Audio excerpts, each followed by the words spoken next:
Mungkinkah kita akan menghadapi kengerian di tahun 2022? Dan apakah mungkin IHSG akan longsor setelah mereka rally di bulan Januari? Jangan kemana-mana, nonton video ini sampai selesai ya, and stay tuned.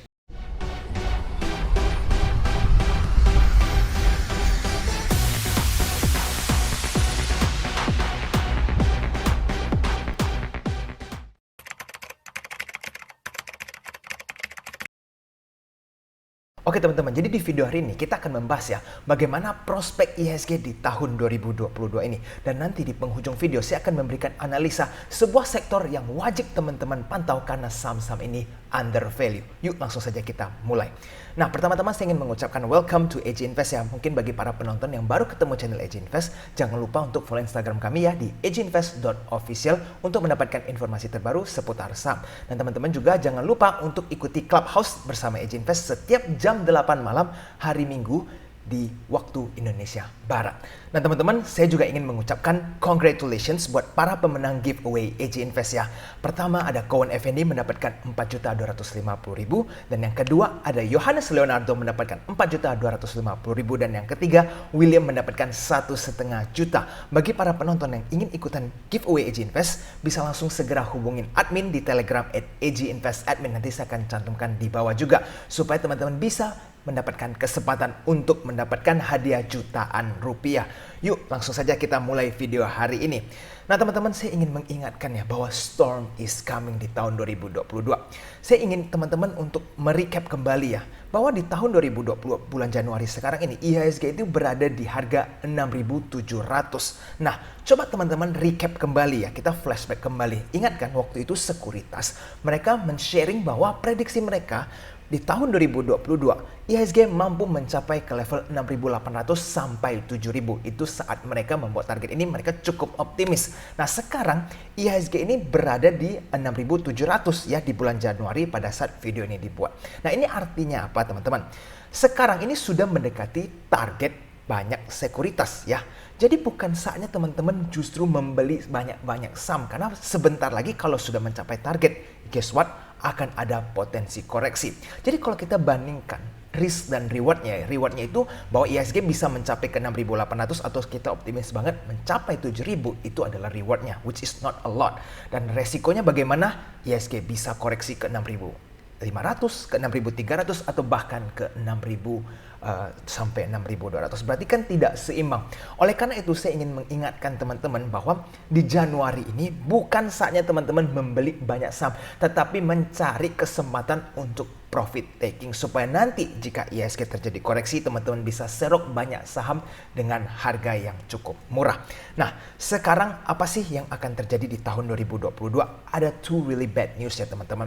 Pertama yaitu COVID. Kita sudah tahu bahwa pada saat video ini dibuat, COVID itu sudah ibaratnya multi-bagger ya. Ini yang di bawah 1 juta per hari sekarang sudah mencapai 2 juta lebih per hari daily new cases ya. Ini sebenarnya sangat memprihatinkan. Dan kita tidak tahu apakah akan tembus sampai 3 juta per hari. Ini adalah kasus COVID di seluruh dunia. Nah yang kedua, another bad news adalah tapering ya teman-teman, harus lihat dulu dong 10-year treasury bonds-nya ini di Amerika naik terus menerus. Nanti kalau mereka sudah tembus 1,8, ini akan menjadi very very bad news ya teman-teman. Sekarang kita lihat dari berita COVID yang mungkin saya tidak akan terlalu banyak membahas tentang COVID. Teman-teman bisa lihat di US ini sudah ya 1 million per day. Bayangin ya 1 juta kasus per hari. Berarti kalau misalkan ini terus berlanjut selama sebulan, itu 30 juta orang sudah kena COVID. Bayangin 30 juta manusia terkena COVID, itu baru di US, belum di negara-negara lainnya. Kita juga bisa lihat COVID hospitalizations among US children itu soar, berarti anak-anak atau orang-orang muda ini juga mulai terlihat meningkat ya masuk ke rumah sakit. India juga terkena tsunami COVID di mana tembus 90.000 kasus per hari, dan kita bisa melihat Spain juga kita melihat ya. Kalau teman-teman lihat kasus Spain itu sudah meledak juga, dan bahkan di London mereka itu deploy military ya untuk membantu COVID karena shortage of COVID staff. Jadi ini teman-teman kita bisa melihat berbagai negara ini mengalami challenges ya menghadapi COVID ini. Nah sekarang kita juga perhatikan 10-year bonds ya teman-teman. Saya ingin mengajak teman-teman untuk flashback kembali di tahun 2013 pada saat terjadi taper tantrum, yaitu mengejutkan sekali ya, di mana US mengagetkan seluruh dunia tentang mereka akan melakukan taper. Itu 10-year bonds spike ya. Dari yang harganya itu ya kita bisa bilang 1,5 dan 1,7, average-nya mendadak menjadi 2,8. Oke, ini tinggi sekali kenaikannya. Nah, sekarang kita bisa melihat bahwa trennya sama ya. Mereka ingin mempercepat taper karena memang selain inflasinya sudah out of control ya, mereka ini ingin men-save ekonomi mereka atau US mereka ya, karena mereka sudah memprint begitu banyak dolar. Nah, sekarang kita bisa melihat bahwa saat video ini dibuat, Treasury bonds-nya itu 1,7. Jadi kalau teman-teman bisa memantau ya Treasury bonds ini, kalau poin ini mencapai 2,5 saja, ini sudah sangat memprihatinkan dan saya yakin situasi di stock market US maupun di Indonesia ini akan terdampak sangat besar ya kalau sampai 2,5. Tetapi kalau lebih dari 2,5 saya tidak tahu apa yang akan terjadi dengan stock market. Nah, ini adalah salah satu news yang sangat mengkhawatirkan bagi banyak investor di dunia. Nah, jadi teman-teman, selain treasury bonds yang lagi naik non-stop tadi ya teman-teman bisa lihat, berikutnya adalah kenaikan interest rates. Jadi teman-teman harus tahu di awal bulan Januari ya, itu kan sempat terjadi guncangan di market ya, mau itu di Amerika, Eropa maupun Asia. Itu kenapa sih penyebabnya? Ternyata itu Fed ini ingin mempercepat menaikkan suku bunga. Yang awalnya itu rencananya di semester kedua tahun 2022. Ini mereka bilang ya, US Fed could hike interest rates as soon as March. Ya, jadi Maret ini kemungkinan ada kenaikan suku bunga. Apakah ini sesuatu yang cukup mengerikan? Coba kita lihat sebentar ya. Jadi teman-teman, kita ingat kembali di tahun 2013 ada taper tantrum. Itu baru terjadi kenaikan di treasury bond. Sedangkan US interest rates mereka itu almost zero, ya tidak terjadi kenaikan. Nah sekarang di tahun 2022 ini ada kombinasi nih, di mana mereka mempercepat interest rates kenaikannya dan treasury bonds ini juga keep rising ya. Jadi kalau nanti teman-teman bisa melihat Treasury bonds itu mencapai 2, something dan interest rates juga mulai spiking, itu terjadi situasi yang menurut saya sangat berbahaya bagi para investor di stock market. Kenapa? Karena mereka itu banyak investor-investor yang besar dananya, mereka keluar dari aset beresiko menjadi yang lebih aman. Bisa saja masuk ke deposito, bisa saja masuk ke treasury bonds, sehingga akan terjadi sell off from stock market ya, wajar akan ada koreksi. Nah, kalau terjadi panik, maka bisa terjadi yang disebut flash crash ya, di mana market mendadak aja longsor begitu karena banyak orang berjualan dan harga terjun bebas. Nah, jadi teman-teman, ekspektasi beberapa bulan ke depan bagaimana? Ya bad news seperti COVID, yang dimana nanti kalau Indonesia kena Omicron, kan kita sudah tahu Omicron masuk ke Indonesia. Kalau kita juga meledak kasusnya seperti India yang ada puluhan ribu atau bahkan tembus 100 ribu per hari, itu akan ada ketegangan di dalam negeri ini. Dan mungkin juga akan ada PPKM darurat dan seterusnya, dan ini akan menghambat ekonomi dan ini juga akan memberikan sentimen negatif bagi para investor stock market. Dan yang kedua adalah taper ya teman-teman. Jadi kalau kita pantau terus treasury bonds ini terus naik ya, non-stop terus naik dari bulan sekarang sampai nanti bulan Maret, dan lalu mendadak interest rates juga naik dengan cukup signifikan, itu harus hati-hati. Nah, dengan begitu teman-teman, kalau kita melihat begitu banyak ketidakpastian di beberapa bulan ke depan, justru teman-teman bukan beli saat sekarang ya, udah IHSG tinggi, lalu nanti beberapa bulan kemudian banyak kepanikan. Nanti teman-teman kalau mau akumulasi saham, pada saat itu semua terjadi, market mulai panik dan mereka sell off, disitulah teman-teman bisa menserok saham sebanyak-banyaknya karena banyak saham yang murah. Oke? Itu adalah roadmap ke depan. Nah, sekarang kalau seperti yang tadi saya bilang, kapan ya yang tepat untuk entry jika teman-teman mungkin baru belajar saham dan semangat nih mau beli saham? Ya not on January ya, tidak di bulan Januari ini, karena resiko teman-teman sudah sangat besar. Kalau teman-teman beli sekarang lalu nanti panik, ya wajar akan terjadi banyak floating loss. Jadi tunggu pada saat market panic, teman-teman boleh persiapkan untuk belanja di saham. Nah sekarang teman-teman, saya juga ingin mengingatkan ya, bahwa ternyata bukan cuma stock market yang terkena dampak taper ini ya. Buktinya Bitcoin atau cryptocurrency yang lain-lainnya juga terjadi koreksi yang cukup signifikan. Mungkin para penonton yang sudah mulai trading cryptocurrency merasakannya ya, pada saat pengumuman taper yang ingin dipercepat lagi kenaikan interest rates-nya, itu langsung mulai berguguran cryptocurrency ya. Dan kita melihat Bitcoin juga lanjut koreksi. Dan kita melihat bahwa nanti ada potensi Bitcoin ini bisa mencapai 500 million ya, atau bahkan lebih rendah kalau memang terjadi panic sell-off. Oleh karena itu teman-teman yang belum mulai trading crypto, this is a chance. Jadi teman-teman harus monitor terus ya cryptocurrency. Kalau nanti ada saatnya terjadi koreksi yang sangat signifikan, teman-teman sudah siap untuk bisa beli cryptocurrency. Oke, sekarang sektor apa nih yang bisa kita perhatikan di tahun 2022 ini? Saya sudah sering bilang di beberapa video sebelumnya, teman-teman hanya perlu fokus di properti, kesehatan, logistik, dan komoditas khusus untuk tahun 2022 ya. Keempat, sektor ini akan memberikan potensi yang cukup oke dan mungkin yang akan bertahan di tahun 2022 ini. Mungkin lain-lainnya sektor-sektor saham yang sudah overvalue atau overpriced itu teman-teman harus hati-hati ya, karena mungkin teman-teman juga bisa notice banyak bank-bank digital yang mendadak longsor ya, karena memang price per book value-nya sudah tinggi, overvalue semua, dan jadi pada saat bandar-bandar sell off maka sahamnya akan longsor. Jadi keempat sektor ini teman-teman masih bisa perhatikan di tahun 2022. Nah, di video hari ini saya ingin khusus membahas tentang CPO karena sudah lama saya tidak memberikan insight tentang CPO supaya teman-teman bisa mulai mempelajari sektor yang satu ini ya. Sekarang saya akan gunakan contoh LSIP ya. Teman-teman bisa melihat bahwa LSIP pada saat ya ini 2020 crash itu kan harganya sempat mendekati 500 ya, 600-an lebih something. Dan sekarang harganya di 1190. Nah, sekarang mungkin ada yang bertanya, apakah LSIP sudah murah atau masih mahal dan seterusnya? Kita coba pelajari fundamentalnya dulu ya.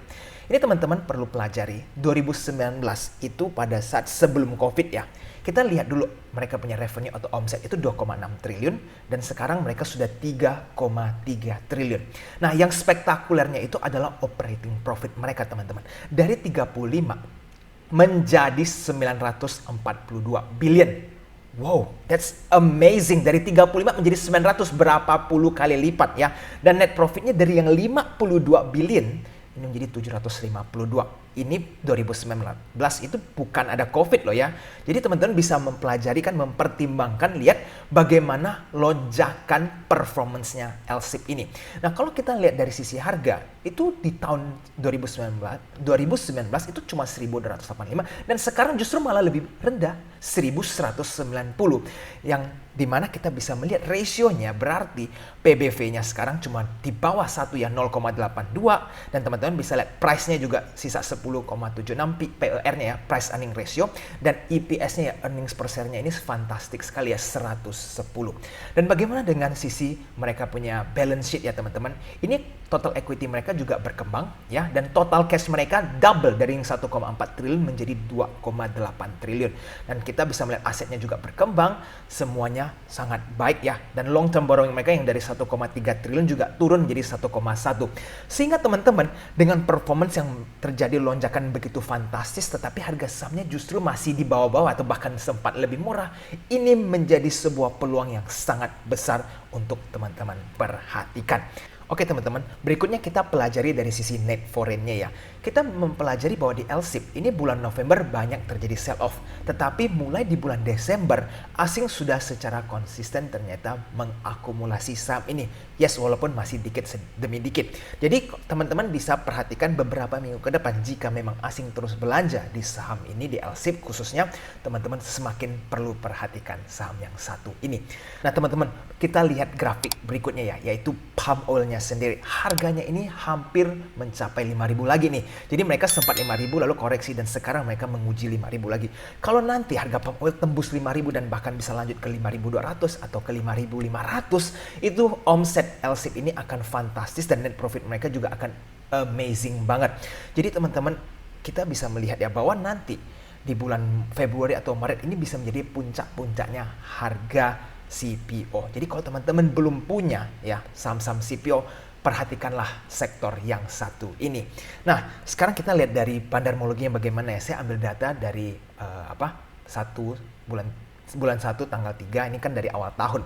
Bahwa memang pada saat ini masih ada sedikit distribusi ya. Jadi belum terjadi akumulasi yang besar oleh bandar.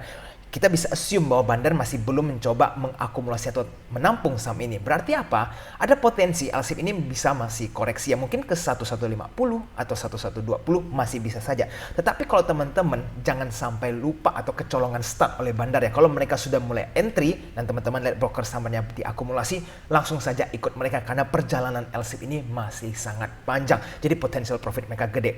Oke teman-teman, jadi kita lihat dari sisi harga sebelumnya ya, di mana LSIP sempat terjadi koreksi mendekati 1000 dan sekarang kita lihat ya mereka itu sempat rally ke 1400. Kenapa? Karena waktu itu harga CPO terus naik ke atas ya, dan sekarang harga CPO ini sudah kembali ke harga 5000 dan mungkin bisa tembus lagi, dan kita melihat justru di harga sahamnya terjadi koreksi. Nah, bagi teman-teman yang mungkin technical merasa ini sudah mendekati support, bisa perhatikan, atau kalau teman-teman mau lebih aman lagi, perhatikan di support di sekitar 1100 ini ya, atau 1150. Jadi kalau teman-teman belanja dan bisa dapat harga itu, teman-teman sudah bisa melihat risk rewardnya sangat menarik, karena kalau nanti harga CPO tembus 5000 ini sahamnya berpotensi bisa lebih tinggi dari harga 1400. So make sure you guys pay attention on CPO. Nah, sekarang teman-teman selain LSIP ada apa aja sih saham-saham yang bergerak di CPO? Ada TAPG, ada ALI, ada SSMS, ada TBLA, ada SIM. Jadi teman-teman sebenarnya masih ada banyak opsi lainnya yang nanti teman-teman mungkin bisa cek fundamentalnya seperti apa, grafik teknikalnya seperti apa, bandarmologinya seperti apa. Yang suka yang mana itu bebas teman-teman pilih. Yang penting teman-teman harus ingat juga bahwa jangan cuma perhatikan fundamental, teknikalnya, bandarmologi, tetapi perhatikan juga manajemennya supaya teman-teman tahu gambaran ya kalau manajemennya masih mempedulikan sahamnya atau tidak. Kalau teman-teman beli yang dimana manajemennya tidak peduli, maka nanti ada potensi sahamnya tetap longsor ke bawah. Nah, jadi oleh karena itu teman-teman ya bisa memperhatikan sektor CPO ini. Don't miss out. Nah teman-teman, feel free ya to ask any question. Teman-teman boleh menanyakan soal apapun seputar dunia investasi saham ataupun tentang finance secara umum di kolom komentar di bawah. Nanti saya akan buatkan video khusus untuk Q&A supaya teman-teman bisa belajar bersama AG Invest dan saya bisa berusaha untuk menjawab setiap pertanyaan teman-teman semua. So, leave your questions down below. Nah, bagi para penonton yang mungkin baru ketemu channel AG Invest, wajib nonton video ini ya supaya teman-teman bisa bertambah ilmunya. Pertama yaitu mempelajari tentang apa itu red issue, karena kalau teman-teman masih nggak ngerti nih apa itu red issue, langsung saja klik video ini. Dan yang kedua ada bandarmologi masterclass ya, supaya teman-teman bisa update dengan mempelajari analisa bandarmologi. Dan yang ketiga yaitu 5 saham yang bisa menggantikan deposito teman-teman semua. Nanti semuanya akan saya cantumkan di bawah kolom deskripsi. Oke, sampai jumpa di video selanjutnya. I'll see you again next time. Bye-bye.